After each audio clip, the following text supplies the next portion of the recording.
ನಮಸ್ಕಾರ ವೀಕ್ಷಕರೇ, ಇವತ್ತು ಮಶ್ರೂಮ್ ಫ್ರೈಡ್ ರೈಸ್ನ ಪಟ್ಟನ್ನಂಗೆ ಮಾಡಿಬಿಡುವುದು 5 ನಿಮಿಷದಲ್ಲಿ ಆಗೋಗುತ್ತೆ. ಹೇಗೆ ಮಾಡೋದು ಅಂತ ನೋಡೋಣ ಬನ್ನಿ. ನೀವಿನ್ನು ನನ್ನ ಚಾನಲ್ನ ಸಬ್ಸ್ಕ್ರೈಬ್ ಮಾಡ್ಕೊಂಡಿಲ್ಲ ಅಂದರೆ ದಯವಿಟ್ಟು ಇವಾಗಲೇ ಸಬ್ಸ್ಕ್ರೈಬ್ ಮಾಡಿಕೊಂಡು ನನಗೆ ಸಪೋರ್ಟ್ ಮಾಡಿ.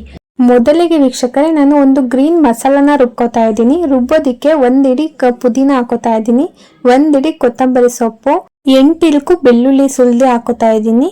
ಇವಾಗ ಹಸಿರು ಮೆಣಸಿನ್ಕಾಯಿ ಒಂದು 4-5 ಹಾಕೋತಾ ಇದ್ದೀನಿ. ಅರ್ಧ ಈರುಳ್ಳಿನ ಹಚ್ಬಿಟ್ಟು ಹಾಕೋತಾ ಇದ್ದೀನಿ. ನಾನು ಇದಕ್ಕೆ ಒಂದೇ ಈರುಳ್ಳಿ ಬಳಸೋದು. ಸ್ವಲ್ಪ ನೀರು ಹಾಕೋಬಿಟ್ಟು ಈಗ ನುಣ್ಣಗೆ ಪೇಸ್ಟ್ ಮಾಡ್ಕೊಳ್ಳೋಣ. ನೋಡಿ, ಈ ರೀತಿ ಪೇಸ್ಟ್ ಮಾಡ್ಕೊಂಡಿದ್ದೀನಿ. ಇವಾಗ ಗ್ಯಾಸ್ ಮೇಲೆ ಬಾಣಲಿ ಇಟ್ಕೊಂಡು 1-2 ಟೇಬಲ್ ಸ್ಪೂನ್ ಅಷ್ಟು ಎಣ್ಣೆ ಹಾಕೋತಾ ಇದ್ದೀನಿ. ಮೊದಲಿಗೆ ಜೀರಿಗೆ ಹಾಕೋತಾ ಇದ್ದೀನಿ. ಜೀರಿಗೆ ಎಲ್ಲ ಒಂದು ಸ್ವಲ್ಪ ಬ್ರೌನ್ ಕಲರ್ ಬಂದಿದ್ದಾದ್ಮೇಲೆ ಕರಿಬೇವಿನ ಸೊಪ್ಪು ಹಾಕೋತಾ ಇದ್ದೀನಿ. ಕರಿಬೇವು ಸ್ವಲ್ಪ ಫ್ರೈ ಆದಮೇಲೆ ಈರುಳ್ಳಿ ಹಾಕೋತಾ ಇದ್ದೀನಿ. ಅರ್ಧ ಈರುಳ್ಳಿ ನಾನು ರುಬ್ಬೋದಿಕ್ಕೆ ಹಾಕೊಂಡಿದ್ದೆ, ಇನ್ನರ್ಧ ಈರುಳ್ಳಿ ಇವಾಗ ಸಣ್ಣಗೆ ಹೆಚ್ಚಿಬಿಟ್ಟು ಹಾಕೊಂಡಿದ್ದೀನಿ ಒಗ್ಗರಣೆಗೆ. ಇವಾಗ ವೀಕ್ಷಕರೇ, ಮಶ್ರೂಮ್ನ ಸಣ್ಣದಾಗಿ ಹೆಚ್ಚಿಬಿಟ್ಟು ಹಾಕೋತಾ ಇದ್ದೀನಿ. ಎಣ್ಣೆನಲ್ಲಿ ಮಶ್ರೂಮ್ನ ಚೆನ್ನಾಗಿ ಫ್ರೈ ಮಾಡ್ಕೋಬೇಕು. ಅರ್ಧ ಬೆಂದೋಗ್ಬಿಡ್ಬೇಕು ಎಣ್ಣೆನಲ್ಲೇ, ಆ ರೀತಿ ನಾವು ಫ್ರೈ ಮಾಡ್ಕೋಬೇಕಾಗುತ್ತೆ. 2 ನಿಮಿಷದವರೆಗೂ ಫ್ರೈ ಮಾಡ್ಕೊಳ್ಳಿ, ಚೆನ್ನಾಗಿ ಫ್ರೈ ಮಾಡ್ಕೊಳ್ಳಿ. ಇಲ್ಲೇ 50% ಬೆಂದೋಗಿರ್ಬೇಕು. ಆ ರೀತಿ ಫ್ರೈ ಮಾಡ್ಕೊಂಡ್ರೆ ಸಾಕಾಗುತ್ತೆ. ನೋಡಿ, ಈ ಟಿಫನ್ ಅಂತೂ ಬಹಳ ಸುಲಭ, ತುಂಬಾ ರುಚಿಯಾಗಿ ಮಾಡ್ಕೋಬಹುದು. ಕಮ್ಮಿ ಟೈಮ್ನಲ್ಲೇ ಆರಾಮಾಗಿ ಮಾಡ್ಕೋಬಹುದು. ಈ ರೀತಿ ತಿಂಗಳಿಗೆ 1 ಸಲ 2 ಸಲ ನಾನು ಮಾಡೇ ಮಾಡ್ತೀನಿ. ಖಂಡಿತ ನಿಮಗೂ ಇದಿಷ್ಟ ಆಗೇ ಆಗುತ್ತೆ ಅಂತ ಅನ್ಕೊಂಡಿದ್ದೀನಿ.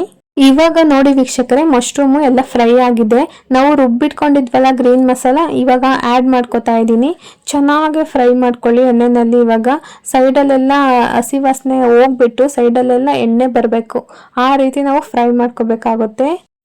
ತುಂಬ ರುಚಿಯಾಗಿ ಬರುತ್ತೆ. ನೀವೊಂದ್ಸಲ ಮಸ್ಟ್ ಟ್ರೈ ಅಂತ ಹೇಳ್ತೀನಿ. ನೋಡಿ, ಇವಾಗಲೇ ಎಷ್ಟು ಚೆನ್ನಾಗಿ ಎಣ್ಣೆ ಬಿಟ್ಕೋತಾ ಇದೆ ಸೈಡಲ್ಲೆಲ್ಲ ಅಂತ. ಕುದೀತಾ ಇರ್ಬೇಕಾದ್ರೆ ಎಣ್ಣೆ ಬಿಟ್ಕೋತಾ ಇರುತ್ತೆ. ನಾವು ಆಯಿಲು ಸಹ ಜಾಸ್ತಿ ಹಾಕೊಂಡಿಲ್ಲ, 1-2 ಟೇಬಲ್ ಸ್ಪೂನ್ ಅಷ್ಟೇ ಹಾಕೊಂಡಿರೋದು. ಆದರೂ ಕೂಡ ಅಷ್ಟು ಚೆನ್ನಾಗಿ ಬರುತ್ತೆ. ನಾವು ಕಮ್ಮಿ ಎಣ್ಣೆ ಯೂಸ್ ಮಾಡಿಕೊಂಡೇ ಮಾಡ್ಕೋಬೋದು. ಇವಾಗ ರುಚಿಗೆ ತಕ್ಕಷ್ಟು ಉಪ್ಪು ಹಾಕೋತಾ ಇದ್ದೀನಿ. ಈ ಥರ ರುಚಿಯಾಗಿರೋಂಥ ರೆಸಿಪಿಗಳನ್ನ ತಿನ್ನೋದಕ್ಕೆ ನಮ್ಮ ನಾಲ್ಗೆನೂ ಕೂಡ ತಡವರಿಸ್ತಾ ಇರುತ್ತೆ. ಅಷ್ಟು ಸಖತ್ತಾಗಿರುತ್ತೆ. ನೀವು ಒಂದ್ಸಲ ಮಾಡಿ ನೋಡಿ. ಇದೇ ಥರ ಈಸಿ ರೆಸಿಪೀಸ್ಗಳು ನನ್ನ ಚಾನಲ್ನಲ್ಲಿ ಹಾಕಿದ್ದೀನಿ. 10 ನಿಮಿಷಕ್ಕೆ ಮಾಡ್ಬೋದು. ಅಂಥ ರೆಸಿಪಿಗಳೆಲ್ಲ ತುಂಬ ಚೆನ್ನಾಗಿರೋವು ನನ್ನ ಚಾನಲ್ನಲ್ಲಿ ಇದೆ, ಹೋಗಿ ವಿಸಿಟ್ ಮಾಡಿ. ತುಂಬ ರುಚಿಯಾಗಿರೋಂಥ ರೆಸಿಪಿಗಳಿದೆ, ನಿಮ್ಗೆ ಖಂಡಿತ ಇಷ್ಟ ಆಗೇ ಆಗುತ್ತೆ.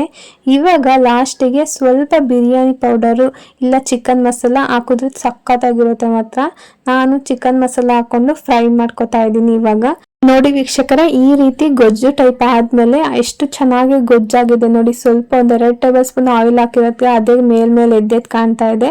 ಇವಾಗ ನಾವು ಮಾಡಿಟ್ಕೊಂಡಿರೋಂಥ ರೈಸ್ ಹಾಕೊಳ್ಳೋಣ.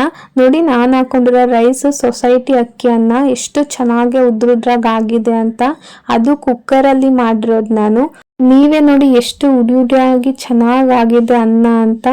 ನೀವು ಈ ರೀತಿ ಮಾಡ್ಕೋಬೋದು. ಸೋನಾ ಮಸೂರಿ ಅಕ್ಕಿನೇ ಬೇಕು, ಕಾಸ್ಟ್ಲಿ ಅಕ್ಕಿನೇ ಬೇಕು ಅಂತ ಏನಿಲ್ಲ, ಎಲ್ಲರೂ ಮಾಡ್ಕೋಬೋದು.